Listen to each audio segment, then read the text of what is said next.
En un último tema, lo que tiene que ver con Ayotzinapa, nada más. Toda esta información en torno a lo que se ha dicho aquí en contra de organizaciones del país y también internacionales que apuntan a que quieren socavar una institución tan importante para el país como es el Ejército Mexicano en especial. Parte de lo que se ha conocido en un informe militar desde 2016, conocido como el análisis de los factores internos y externos que influyeron en la actuación del GIEI y su impacto con el ejército, es decir, desde el sexenio pasado, se hablaba ya de este tipo de narrativa. Quisiera preguntarle, presidente, si en ese sentido usted de alguna manera ha tenido una especie de sugerencias por parte del ejército para hablar en torno a qué es lo que ellos consideran que están haciendo organizaciones internacionales para afectar al ejército en torno al caso Ayotzinapa, es decir, una narrativa que usted retoma del ejército desde 2000, que ellos tenían desde 2016 y ahora pues la repite constantemente para pues que se tenga la idea de lo que el ejército cree que está pasando con las organizaciones internacionales. De hecho, en algún punto ellos ya mencionaban que Estados Unidos eran los que estaban interesados e incluso a usted lo mencionaban como parte del riesgo que pudiera haber para socavar precisamente este tipo de instituciones con los discursos que se tenían cuando el inicio de las investigaciones de Ayotzinapa. Pues ya nosotros hemos hablado bastante de esto. Lo cierto es que antes las agencias y el gobierno de Estados Unidos actuaban sin recato alguno en nuestro país, no respetaban nuestra independencia, nuestra soberanía y nosotros lo que hemos planteado es cooperación, pero con respeto a la soberanía, y llegaron a sostener de que no confiaban en el ejército.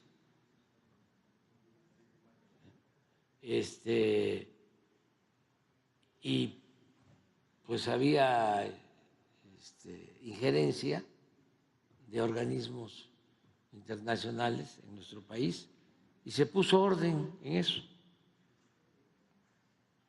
básicamente. ¿Se sostiene aún con lo que pasó, por ejemplo, con la última captura? Claro que sí. México es un país independiente, soberano. No somos colonia de ningún país extranjero y estamos ayudando en el combate al narcotráfico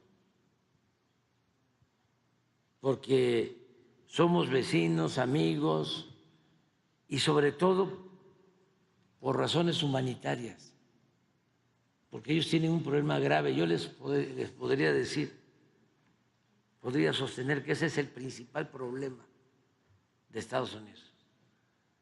No fue lo que sucedió ayer o lo que pueda pasar con crisis económicas o financieras. Eso lo pueden superar relativamente fácil. Pero la crisis de consumo de droga en Estados Unidos es algo muy grave. Y ojalá lo atiendan y que no sea nada más un tema de campaña y mucho menos que sea tema de campaña para culparnos a nosotros. Pero sí vamos a seguir cooperando, trabajando de manera conjunta, pero con independencia y de acuerdo con nuestra política. Es lo mismo que sucede en materia de política económica. Nosotros ya no seguimos las recomendaciones del Fondo Monetario Internacional, ni nos imponen la agenda los organismos financieros internacionales, como era antes. Eso duró pues 3 décadas más de 30 años. Desde el extranjero nos mandaban las recetas de lo que tenía que hacer el gobierno en materia económica y siempre para favorecer a una minoría en contra de la mayoría de los mexicanos. Entonces eso ya no existe, eso es lamentablemente una historia amarga que nos dañó muchísimo. Lo mismo en materia de seguridad. Ya no está el plan Mérida. Hace poco, más que ustedes padecen, no ustedes, los dueños de los medios y los directivos, padecen de amnesia. Pero, ¿qué era lo que hacían las agencias de Estados Unidos en México en materia de seguridad? En vez de ayudar al desarrollo, atender las causas del problema de la violencia, traían helicópteros para llevar a cabo masacres, armamentos. Bueno, llegaron a aplicar el operativo ese rápido y furioso. Se pusieron de acuerdo los gobiernos para introducir armas de contrabando a México. Y como fueron asesinados mexicanos y estadounidenses por ese fallido plan, en vez de hacer una investigación a fondo y castigar a los responsables, como estaban involucrados personajes de arriba, le dieron carpetazo al asunto. Eso ya no. Y en el caso Ayotzinapa, presidente, el discurso que tiene ahora era un tanto distinto cuando era candidato. ¿Cambió a sugerencia del ejército? No, yo soy independiente. Yo nada más tengo un amo, que es el pueblo de México. Yo no puedo mentir y no puedo robar y no puedo traicionar al pueblo. ¿Cómo voy a mentir diciendo, sin las pruebas hasta ahora, de que fue el ejército el que desapareció a los jóvenes de Ayotzinapa? Si no tengo las pruebas, si no existen las pruebas.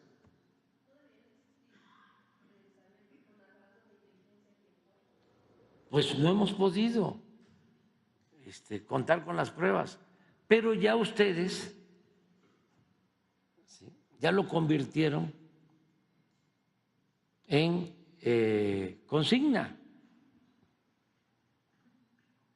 porque precisamente la entrevista de la señora Anabel Hernández acusando al ejército sin pruebas se publicó en Proceso.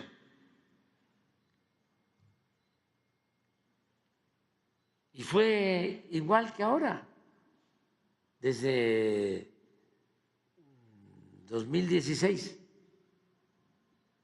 escribió su libro y su libro tenía un capítulo, fue el ejército. Y no hay ninguna prueba. Bueno, la señora, repito, escribe un libro en contra mía que publica 15 días antes de las elecciones, igual que el Premio Nobel de Periodismo, lo mismo, con información de la DEA. y no presenta una prueba, una, que eso no es periodismo mercenario. Eso no se le debe hacer a nadie, a ningún ciudadano, pero menos si no se tienen pruebas a quien representa a un país, porque a nosotros nos tienen que respetar, porque yo estoy aquí por decisión del pueblo. Yo tengo autoridad legal, legítima. A mí no me impusieron, no soy Calderón, para no mencionar a otras personas. Somos distintos. Entonces no puedo agachar la cabeza. No. Entonces, sin ninguna prueba, la señora se atreve a decir que me dieron dinero para la campaña en el 2006. Y sale su libro y no solo son las publicaciones de Tim Golden, son también publicaciones en el New York Times y millones de mensajes en las redes sociales, pagados, porque todo eso cuesta mucho dinero. Entonces ya basta de ese periodismo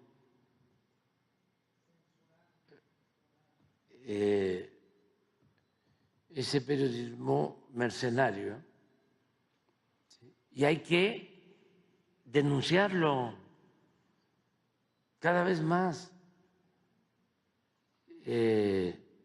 porque sí son una rémora e impiden que se purifique la vida pública del país. No contribuyen a combatir la corrupción, al contrario, están del lado de los corruptos. ¿Quiénes aplauden un reportaje en contra de nosotros? Pues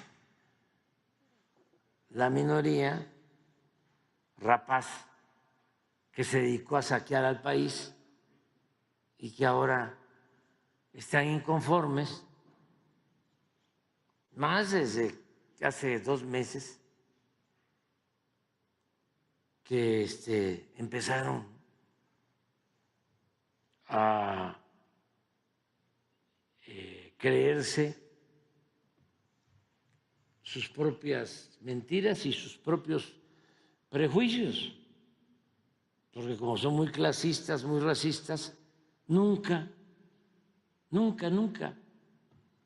entendieron, y ojalá cambien, de que todos los mexicanos tenemos derechos y que hay igualdad y que no hay mexicanos de primera y de segunda, que los potentados son más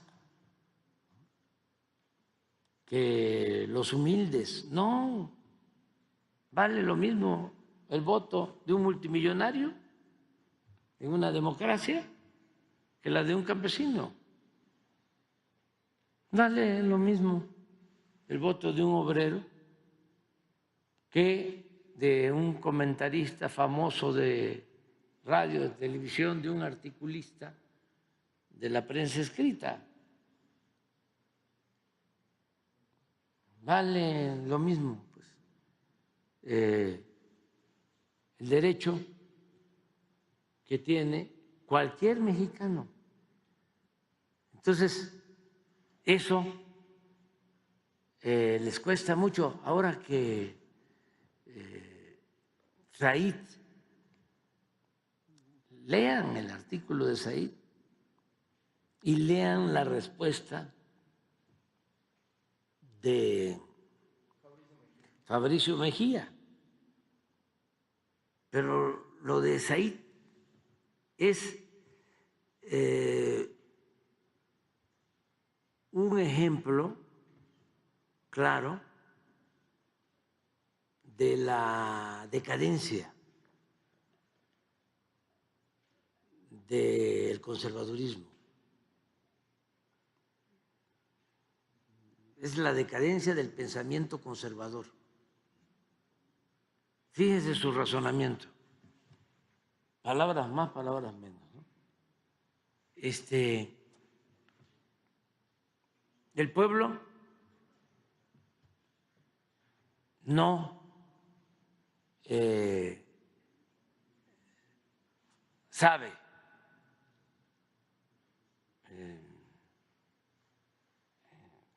decidir, no sabe. Casi el pueblo es ignorante.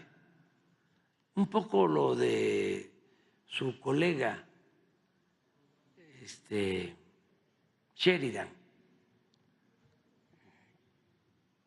que dice que el pueblo no es bueno,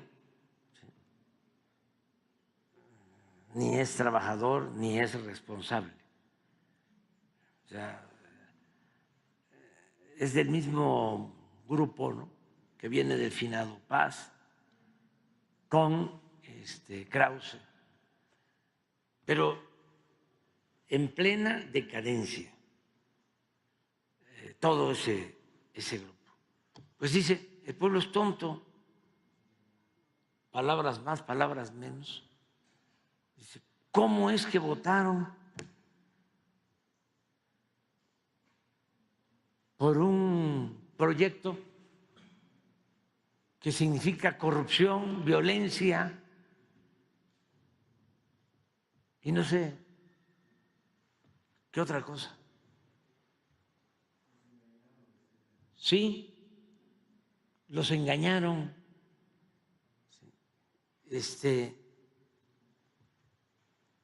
Yo le diría al maestro Said, bueno, y entonces, si el pueblo de México está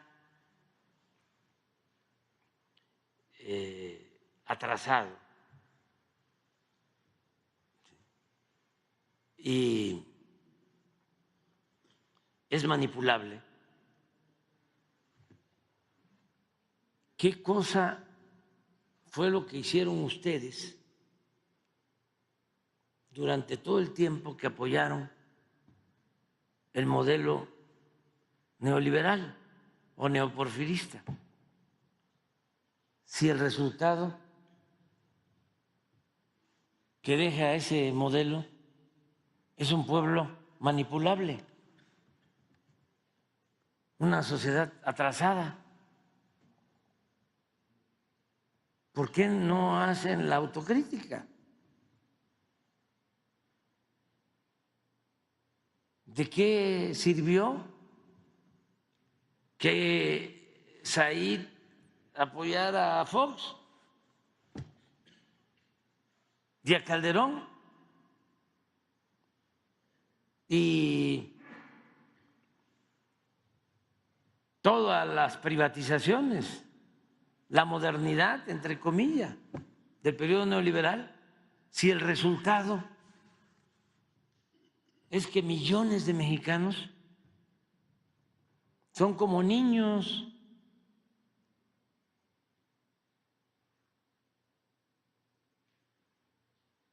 Entonces, ¿cuál es el legado que dejó el modelo que ellos defendían? ¿O cómo medimos el avance o el atraso en una sociedad. No es con la actitud y con los hechos del pueblo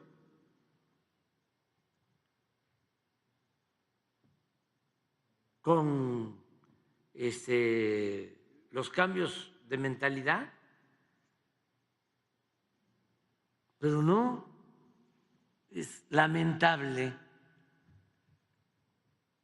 que después de tanto tiempo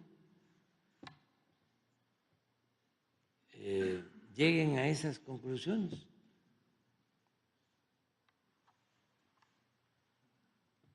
¿Por qué votaron así? Así se llama.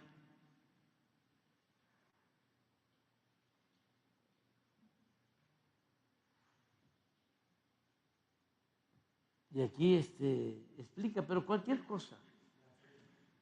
¿Cuál?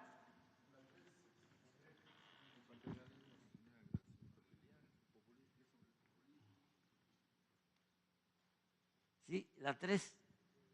El paternalismo genera agradecimiento filial, el populismo dadivoso que apapacha, claro, o sea, a los votantes con esto y con aquello, genera votos, si los opositores prometieran a los votantes voy a darle lo mismo o más que Morena, muchos votantes pensarían más vale malo por conocido que bueno por conocer. Son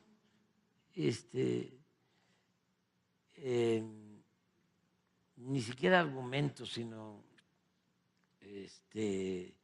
dichos anacrónicos, pues.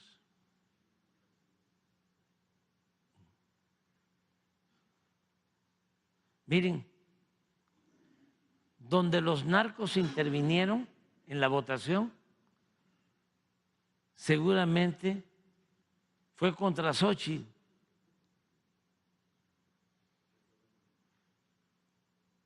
Que fue valiente y hasta temeraria al anunciar que iba contra ellos.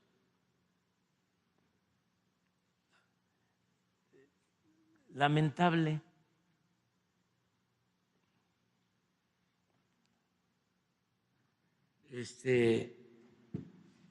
La decadencia del pensamiento conservador y al mismo tiempo me alegra mucho el que están surgiendo jóvenes. Pon algo de Fabricio, nada más una respuesta, una.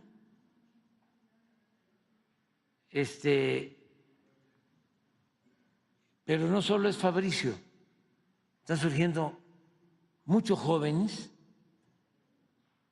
mujeres, jóvenes.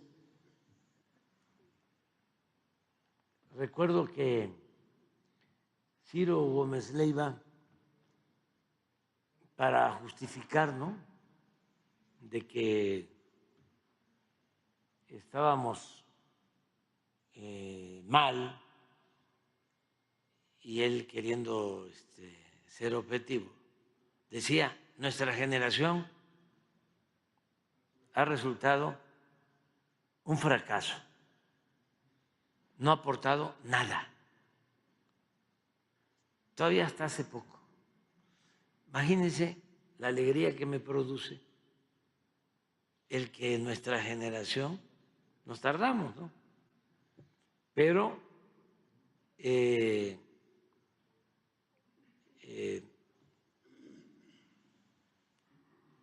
hayamos participado en nuestra generación a un cambio, como no se veía en mucho tiempo. O sea, al final, nuestro legado, la aportación de millones de mexicanos es histórica, es una transformación profunda.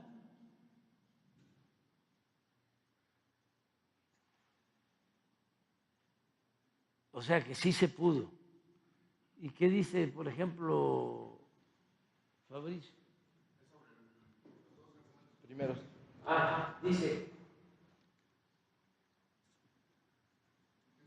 Dice Said, la violencia, la corrupción y la ineptitud de ese sexenio hacía esperar un voto de castigo, no una ovación. Claro. ¿En dónde? ¿En qué sector? ¿En qué clase social? Pues arriba tenía que haber voto de castigo, no una ovación. Pero el señor no se dio por enterado. Le voy a tener que mandar a avisar con un telegrama de que ahora el pueblo es actor, es protagonista en la transformación de México, porque no lo notaron, no se dieron cuenta de esos reacomodos, no percibieron el empoderamiento del pueblo. Y nunca, aunque digan lo contrario, porque simulan mucho, han querido la aplicación en nuestro país de un verdadero sistema democrático. No, quieren kratos sin demos, poder sin pueblo. Entonces no se dieron cuenta de que ahora sí es demos y kratos, poder y pueblo, pueblo y poder. Y entonces dice, el autor que firma, Said, no reconoce los avances contra la corrupción y la inseguridad. Y da un dato. 1, el índice de percepción de inseguridad del INEGI. Claro que puede decir Said, es que la percepción tiene que ver con la manipulación. Mide que si en 2018 el 74% de los mexicanos se sentía inseguro, para 2023 ya había bajado al 59%.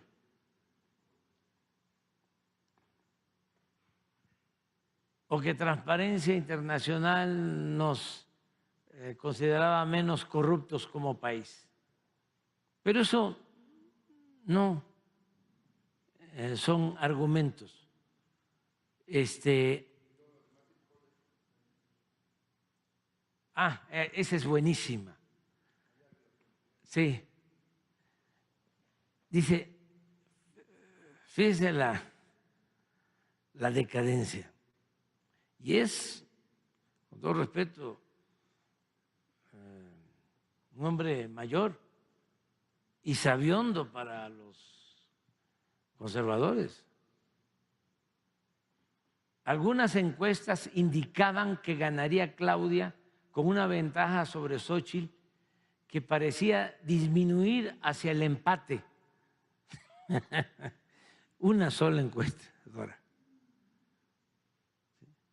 O más aún, la derrota de Claudia.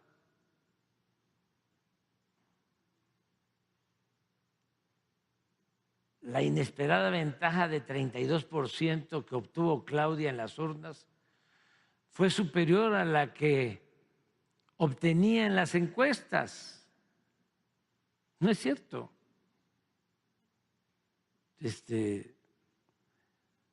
Habían varias encuestas que daban esa ventaja.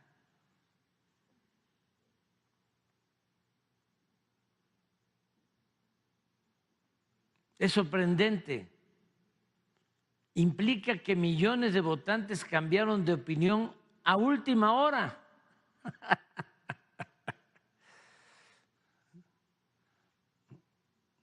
No cometió ningún error garrafal Xóchitl en los últimos días, ¿no? Fue algo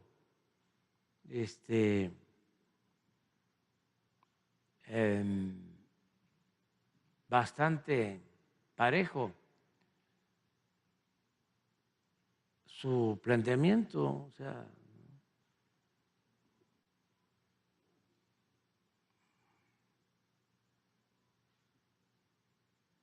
o que a la hora, a última hora, o que muchos entrevistados ocultaron su preferencia por la candidata oficial. Sí, aquí dice Fabricio, aquí hay dos cosas que decir. Primero, ingeniero, que Said es ingeniero, como Krause. Su fuente solo puede ser Massive Caller, es encuestadora, porque jamás en ninguna encuesta seria hubo ningún empate entre Xóchitl y la actual presidenta de México.